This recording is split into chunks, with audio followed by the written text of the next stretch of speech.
Alright, so now since you know about the basics of language, let's go into how we actually develop language. Um, Language is interesting because it's one of those things that's one of the things that separates it, or the biggest thing that separates language from communication is the fact that um, despite the fact that we learn how to speak and we learn words from imitating adults who know how to use language when we're little kids, we can also generate our own sentences, and we can generate our own phrases and what have you. So we learn, words, but we have to put those words together into meaningful sentences that we can use to communicate with people.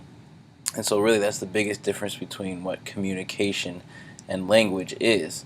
You can teach an animal or an ape or a monkey or whatever you want to call it to use sign language, but then they can't use those signs to then put meaningful sentences and create all different types of sentences together. We as human beings, we take all these different words that we learn and then we create our new sentences from these words and generate an infinite amount of different sentences from the different words that we learn. And so how do we learn these and when do we learn these? There's a few critical stages of language development that you need to learn, or that you need to know. There's an interesting fact here. We learn on average after the age of 1 about 3,500 words a year. And so by the time we graduate high school, we have over 60,000 dollars, sorry, not dollars, 60,000 words in our word bank, if you will, in our brains. And like I said, if it was just communication, we wouldn't be able to interchange these 60,000 different words into making infinite amounts of different phrases and sentences. And so the fact that we can do that means that we have created and we can use language as human beings. The first thing that we do when we are young children, at about age 4 months, we start to use babbling sounds, so it's called the babbling stage. It's not yet fully making words yet, but those of you that have younger siblings or nieces and nephews or babysat before, whatever it might be, when you can see when you are working with little babies, they can make noises, they just can't yet make fully comprehensible or words that make sense. And so we call that the babbling stage. It's important to note that it's not imitating of adult speech. It's something that's natural. Once again, it's something that we are wired to do. And so a baby, despite the fact that he or she may never have even heard an adult speak, they start making their own sounds at about the 4-month age. And so that is called the babbling stage. It's a further proof that we are wired for language, because they don't necessarily need to be taught these babbling sounds, they just kind of do them themselves. Alright. The next stage is called the one-word stage, and it's pretty self-explanatory. At about the age of 1, children start to speak the first word. And they can't put sentences yet together, obviously, but they can start saying one word at a time. And once again, we usually learn those words based on our environment and who was raising us and how we're raised and what have you. And so that our words are learned through imitation. We're going to start saying words that we've heard our parents or older brothers or older sisters or whoever is around us a lot say. So that's why, commonly first words have to do with like mommy or doggy or something like that, because you hear people saying these things a lot when you're that young. Then we move on to the two-word stage. This take an X amount of months, and once again, this is not like every single child starts talking on their first birthday. Not every single child starts using two-word sentences or two-word stages on their second birthday. It's very fluid. Some start earlier, some start later, but these are kind of average ages. And we call this stage two-word stage because they start putting words together. And we call it telegraphic speech as well, because it's kind of like they don't use prepositions or anything like that. If they want to say they want to go for a ride in the car, they're going to say go car. It's kind of almost like you get straight to the point.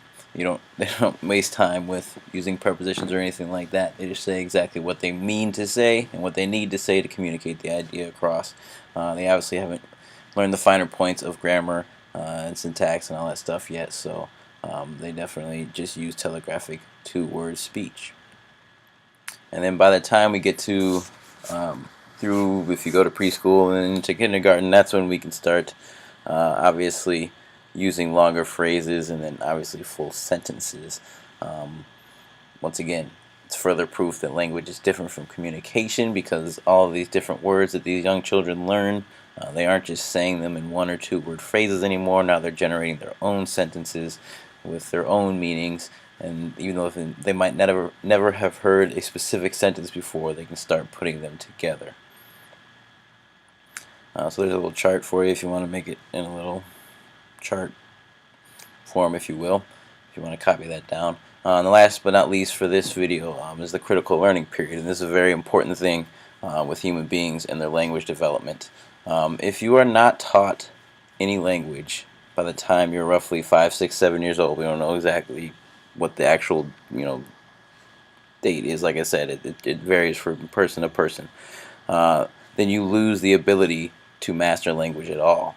And we know this from very unfortunate situations where children have been neglected, and where they basically are either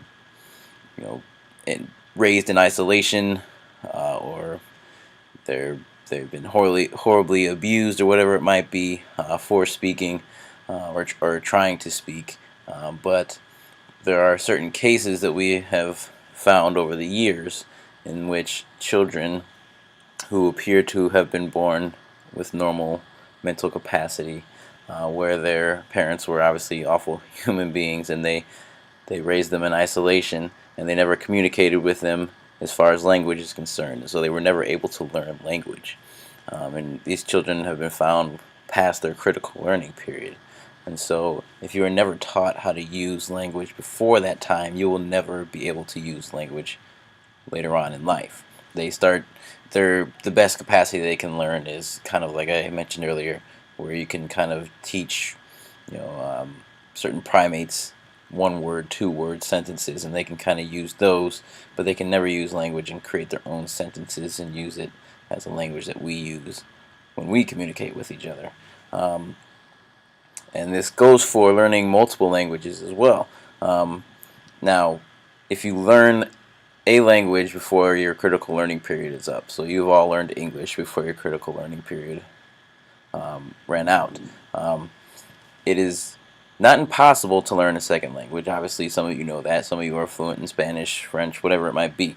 But it gets ever increasingly harder the older you get, the further you get away from your critical learning period, to learn a second language. It's one of the reasons why I always say that I think it's ridiculous that we start teaching foreign languages in high school, and middle school, and high school. You guys are already past your critical learning period. If we wanted to teach you Spanish or French or Chinese or whatever it might be, you should be fully immersed in it before the time you reach 7 years old. And you're starting to see some schools in education in the United States start to do that.